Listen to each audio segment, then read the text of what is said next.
Welcome to the deep dive. Today we're going deep. We're going really deep into the thought of James of Viterbo, late 13th century thinker. Really interesting guy. Yeah, he's a fascinating figure, working alongside some of the biggest names of the period. Yeah. You've got Godfrey of Fontaine's, Henry of Ghent. Right, Giles of Rome. Giles of Rome, exactly, big thinkers. And yet he kind of carves out his own space, kind of stands apart in certain ways. Yeah, he really does. I mean, coming out of that Augustinian tradition, but then really grappling with Aristotle through the lens of, Greek and Arabic commentary. Through the commentaries, yeah. It leads him to some, really striking positions. It does. Some of them, quite controversial. We're going to be talking about his views on knowledge, the nature of love itself, and the relationship between spiritual and temporal power. Yeah, big questions. Big question. Foundational questions. Absolutely. And our main source for this deep dive is going to be the Stanford Encyclopedia of Philosophy entry on James of Viterbo. Excellent resource. It really is. And what we're going to try to do is we're going to extract what we think are the most interesting, compelling elements of his philosophical contributions. And, as always, trying to deliver those aha moments to give you a kind of quick and dirty but solid grasp of what made this guy tick, what made him such an important thinker. Right. And I think for this audience, especially those with a background in philosophy, we can really zero in on some of the nuances and the points where he diverges from maybe some of his contemporaries. Absolutely. And I think a good place to start might be this argument that he makes, that theology is principally a practical science. Yeah. Interesting claim. It's an interesting claim. It's one that I think, at first glance, as someone who's approaching it from a more philosophical angle, you might think, well, theology, that's all about thinking about God. Yeah. It's very speculative. Abstract reasoning, right? Abstract reasoning. How could it be practical? So maybe you can kind of unpack that for us a little bit. Sure. Yeah, I think what's interesting here is that James is really working within an Augustinian framework when he's approaching this question. And I think the clearest articulation of this is in his Quodlibet III, question 1. Okay. And just as a reminder, a Quodlibet was this kind of open forum academic event where really any question can be put to the master. And so in this particular question, he's really dealing with what is the nature of theology? What is it about? And he argues that its primary end is not intellectual understanding of God, but rather it's the love of God.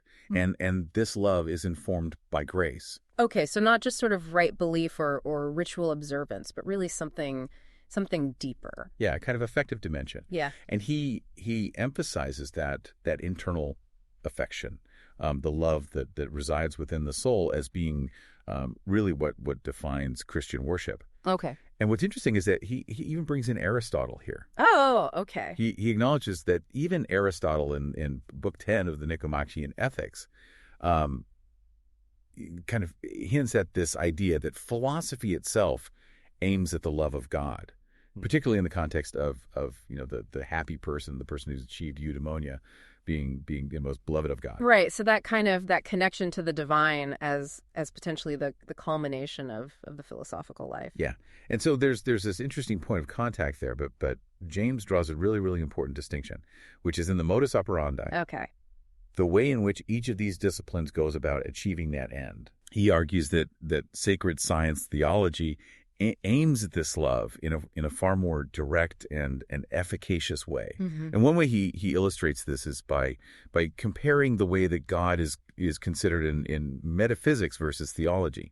So in metaphysics, God is the highest object, right? Yeah. He is the ultimate being, but the proper subject of metaphysics is being itself. Right. So you're kind of getting to God as a conclusion of this broader investigation. Exactly. Of being. But for theology, James argues that God is the subject matter. Being is considered in relation to God. Okay. He has this great line. He says, theology is called divine or of God in a much more excellent and principal way than metaphysics.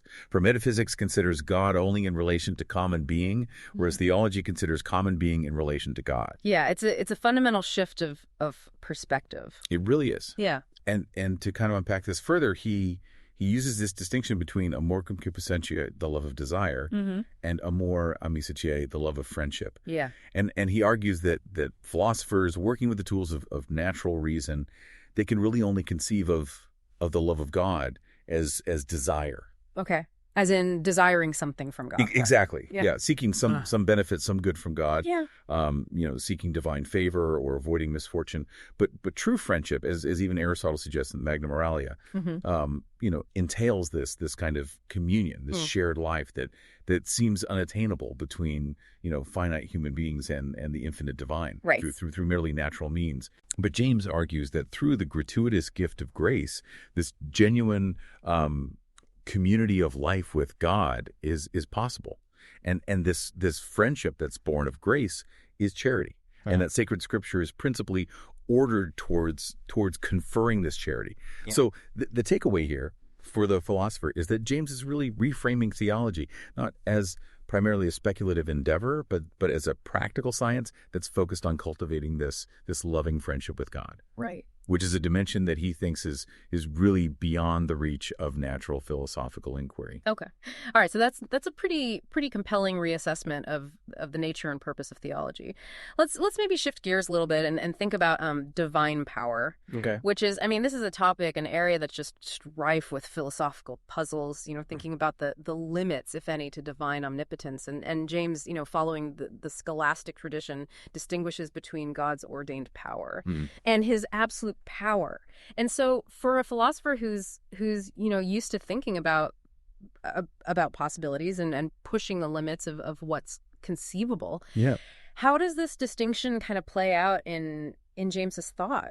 Well, I think this distinction is really important because it helps us to see the difference between, what God has actually chosen to do. So the ordained power, like, this is the established order of things. This is how things are. Yeah. Versus what God could do in principle. Everything that doesn't involve a logical contradiction. Right. That's the absolute power. And it's in this realm of the absolute power that James, like a lot of his contemporaries, he really he explores these thought experiments, really pushing the boundaries of conceivability. Yeah, and he's not afraid to kind of take on some really interesting cases. No, he's not.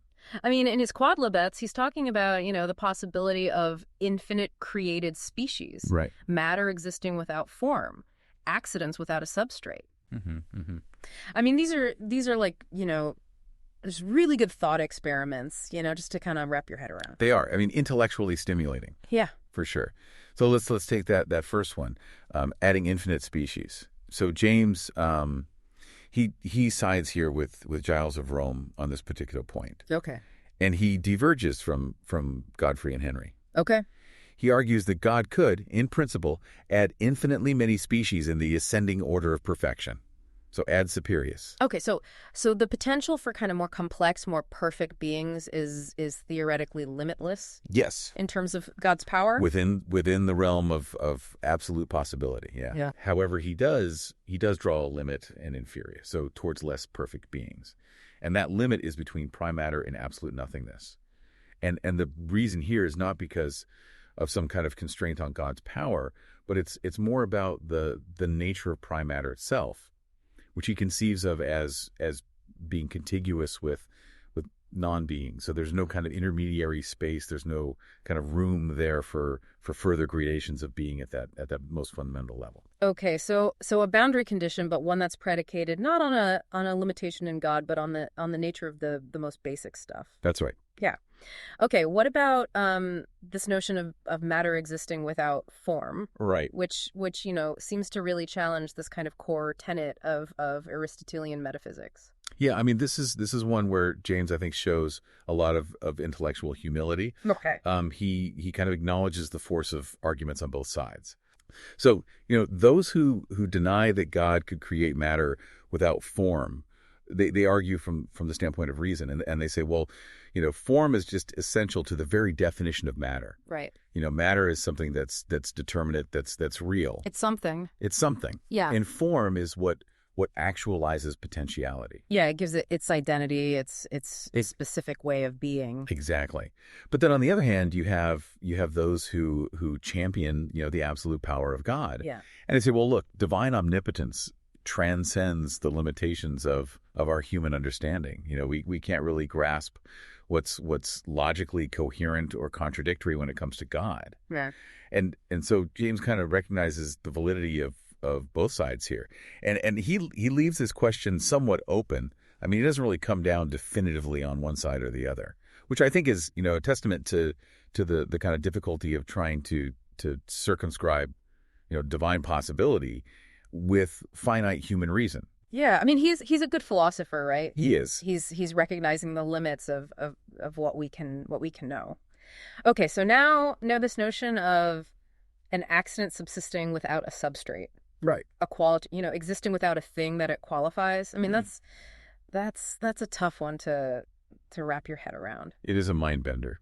So can you maybe walk us through James's reasoning here? Sure. And especially, considering the kind of the implications for philosophy in general? Yeah, so James's discussion here really hinges on this distinction that he draws between what he calls absolute accidents.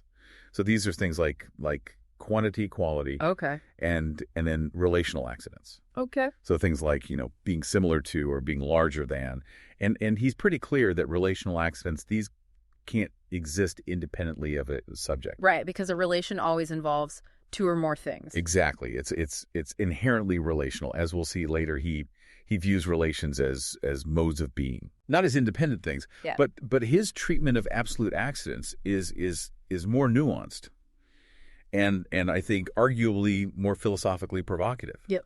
So as a theologian, James is committed to the doctrine of the Eucharist, right? Yep. Where the accidents of bread and wine are believed to remain even after the substance has been transubstantiated. Right. So this theological commitment actually seems to inform his philosophical exploration of this question. Okay, so the theology is kind of driving the metaphysical claims here. How does he make that? How does he bridge that gap philosophically? Well, his argument is that accidents that are capable of independent existence. Okay. These possess a certain thing-like character. He uses this phrase "decundrim." They say a thing, and so he considers quantity and specifically extension to be such an accident.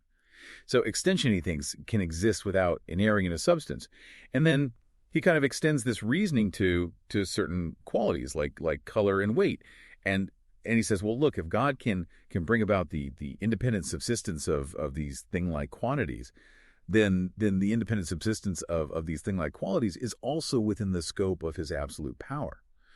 And so this is really a point where his philosophy is kind of engaging directly with theological dogma and potentially leading him to diverge from more purely philosophical accounts of substance and accident. Okay, so it's almost as if for him these accidents have a kind of quasi-substantiality. Yeah, I think that's a good way to put it. Like a capacity for independent existence that's granted by divine power.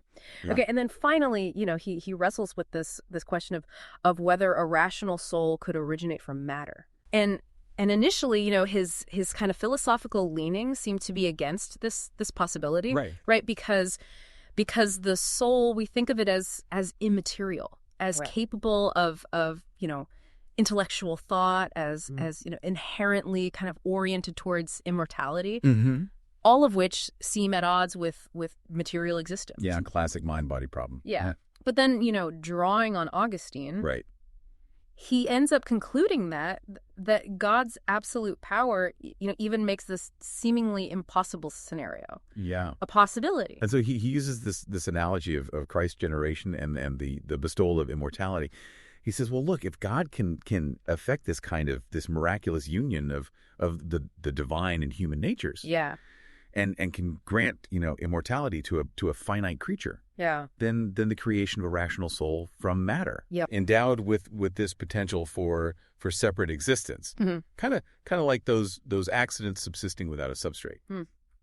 This also falls within the purview of his omnipotence. Okay. So yeah, the appeal to absolute power really serves as a kind of ultimate trump card. Yeah. right? Capable of overriding what appear to be kind of inherent metaphysical limitations. Yeah, it really does. Yeah. Okay, let's move on. I want to talk about divine ideas. This notion that God, as the intelligent creator, Right. must have possessed, some form of pre-existent knowledge or blueprint for everything that he brought into being. Mm-hmm. And so, I mean, that seems intuitively plausible, but as our source highlights, it raises these really complex philosophical challenges. When we start thinking about God's simplicity and the ontological status of these ideas. Mm-hmm. So, for a philosopher, who's attuned to these questions of unity and being, what are kind of the key tensions here, and how does James propose to resolve them? Well, I think the central philosophical difficulty is reconciling the sheer multiplicity and diversity of the created world, right? Yeah. So all these different species, Each with its own essence. each with its own unique essence. Yeah. How do you reconcile that with the absolute simplicity and indivisibility of the divine being? Yeah.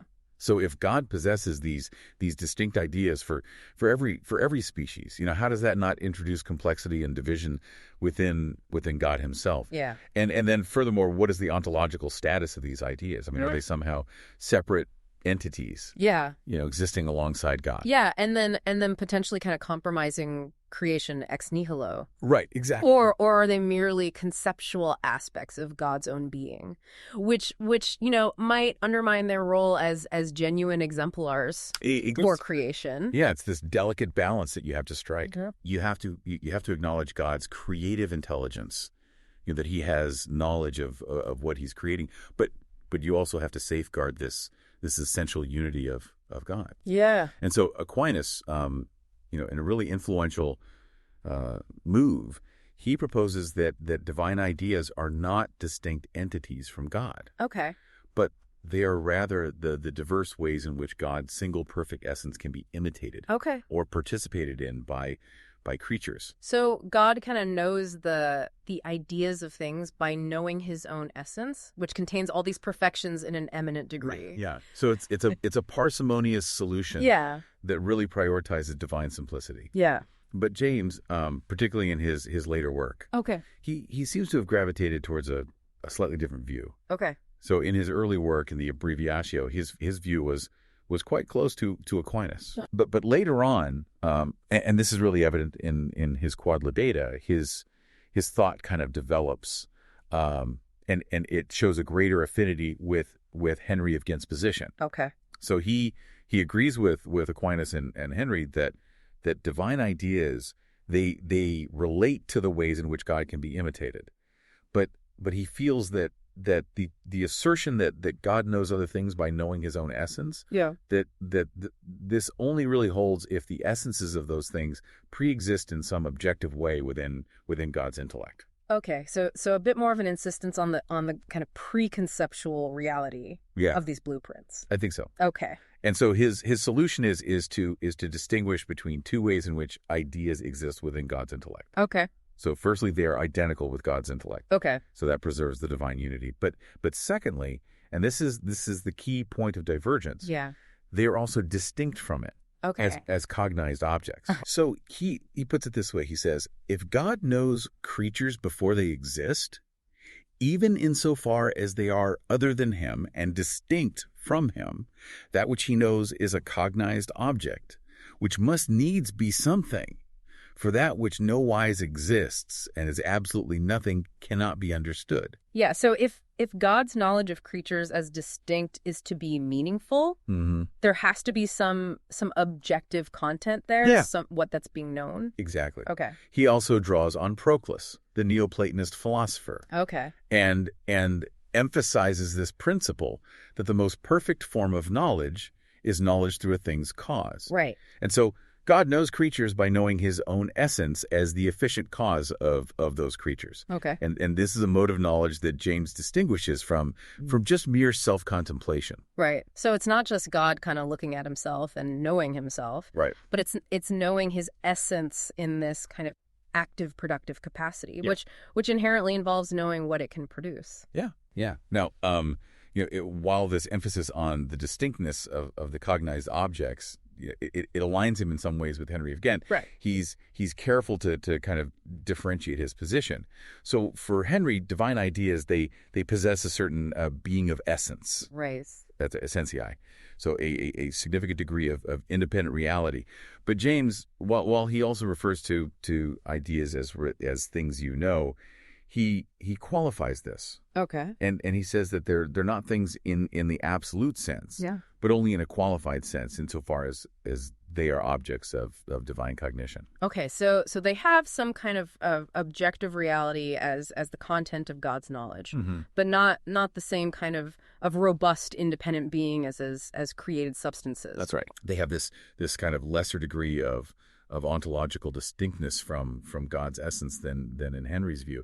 But even this more qualified distinction led some later thinkers, like William of Alnwick, to worry that James's position might still subtly compromise the absolute simplicity of the divine being. Yeah. So this kind of intricate dance, right, between acknowledging God's perfect knowledge of the created order and safeguarding his essential unity. I mean, this remained a central and really contested issue in this intellectual landscape. Yeah. Okay, let's move on to metaphysics. Okay. And I want to talk about James's thought on the analogy of being, which is really, a kind of cornerstone concept, for understanding how we can meaningfully talk about God and creatures using shared terms like being. Right. So, for a philosopher who's concerned with semantic precision, and ontological commitments. Yeah.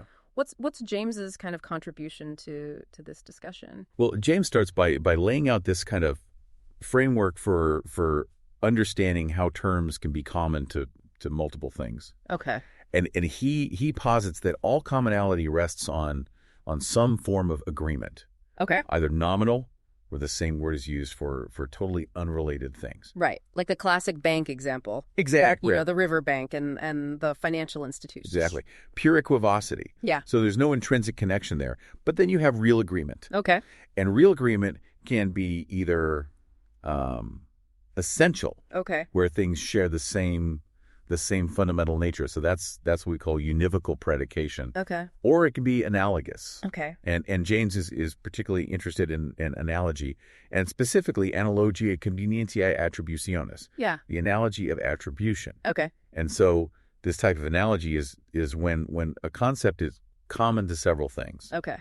But it's not applied to them with the same ratio. Yeah. So not with the same underlying meaning or definition. Mm-hmm. But rather it's primarily attributed to one thing, what's called the primary analogate. Hmm. And then secondarily to others because they bear some kind of intrinsic relationship to that primary analogate. Like the classic example is, healthy. So you say a living organism is healthy. Right. And then you can say, food is healthy, right, or exercise is healthy. But it's really being attributed primarily to the organism, and then derivatively to the things that contribute to that. Yeah. So the health of the food and the exercise is attributed because of their connection to the health of the person. Exactly. And so James argues that being is predicated analogously of God and creatures.